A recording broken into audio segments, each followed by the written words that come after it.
కాకినాడ జిల్లా క్లీరంపొడిలో కాపు ఉద్యమంలో కీలకంగా వ్యవహరించిన వైసీపీ సీనియర్ నేత ముద్రగడ పద్మనాభరెడ్డి అస్వస్థతకు గురయ్యారు. కొన్ని రోజులుగా అనారోగ్య సమస్యలతో బాధపడుతున్నారు. ముద్రగడను కుటుంబ సభ్యులు హైదరాబాద్లోని యశోద హాస్పిటల్కు తరలిస్తున్నట్లు తెలుస్తుంది. ప్రస్తుతం అంబులెన్స్లో ముద్రగడను హైదరాబాద్కు తరలిస్తున్నట్టు కుటుంబ సభ్యులు వెల్లడించారు.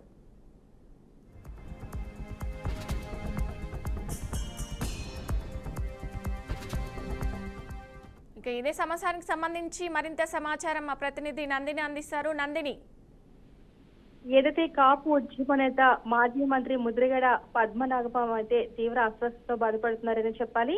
ఏదైతే గత 2 రోజులుగా ఆయన కాకినాడలోని అమృత హాస్పిటల్లో అయితే షుగర్ లెవెల్స్ తగ్గిపోవడంతో చికిత్స అయితే పొందుతున్నారు. ఈ విషయం కుటుంబ సభ్యులు ఎవరికి కూడా తెలియదు. ఇదంతా కూడా గోప్యంగానే చికిత్స అయితే జరుగుతుంది. గతంలో ఆమె కూతురు ఎవరైతే ఉన్నారో ఆమె కూడా ఒక ఎక్స్ లో కూడా ట్వీట్ కూడా చేశారు. మా తండ్రికి క్యాన్సర్ ఉంది, క్యాన్సర్ తో బాధపడుతున్నారు, ఎవరు పట్టించుకోవడం లేదు, గోప్యంగా ఉంచారని. కానీ దాని మీద కూడా ఆయన గతంలో కూడా స్పందించారు.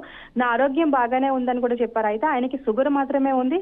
అంటే సడన్ గా షుగర్ లెవెల్స్ తగ్గిపోవడంతో కాకినాడ అమృత హాస్పిటల్ అయితే గత 2 రోజులుగా చికిత్స పొందుతున్నారు. ఈ రోజు షుగర్ లెవెల్స్ తగ్గిపోవడంతో ఒకసారిగా ఆయన తీవ్ర అస్వస్థ గురయ్యారు. దీనికి సంబంధించి వెంటనే ఆయన కుటుంబ సభ్యులు ఎవరు లేకపోవడంతో కీలక నాయకుడు ఆయనకు సంబంధించిన ఒక వ్యక్తితో పాటు ఒక డాక్టర్ హూటాహూటిన అంటే ముద్రగడ పద్మనాభము ఆయన ఏదైతే హాస్పిటల్ చెప్పారో యశోద హాస్పిటల్ కి తీసుకువెళ్లాలని చెప్పడంతో వెంటనే కారులోనే తన సొంత కారులోనే కూడా ఇప్పుడు అయితే ఆయన హైదరాబాద్ కి అయితే తరలించే ప్రయత్నం అయితే చేస్తున్నారు. అయితే హైదరాబాద్ వెళ్ళిన తర్వాత చికిత్స ఏ విధంగా అందబోతుంది, అసలు ఈ ఘటనపై అంటే గతం నుంచి కూడా ఆయన పార్టీ నాయకులతో కానీ పార్టీ కీలక సమావేశాల్లో కానీ ఆయన ఒక యాక్టివ్ గా లేరనే కూడా ఆరోపణలు కూడా వినిపించాయి. ముద్రగడ పద్మనాభము వైసీపీకి వెళ్ళిన తర్వాత వైసీపీలో ఎటువంటి కార్యక్రమాలు కూడా చేయలేకపోతున్నారు.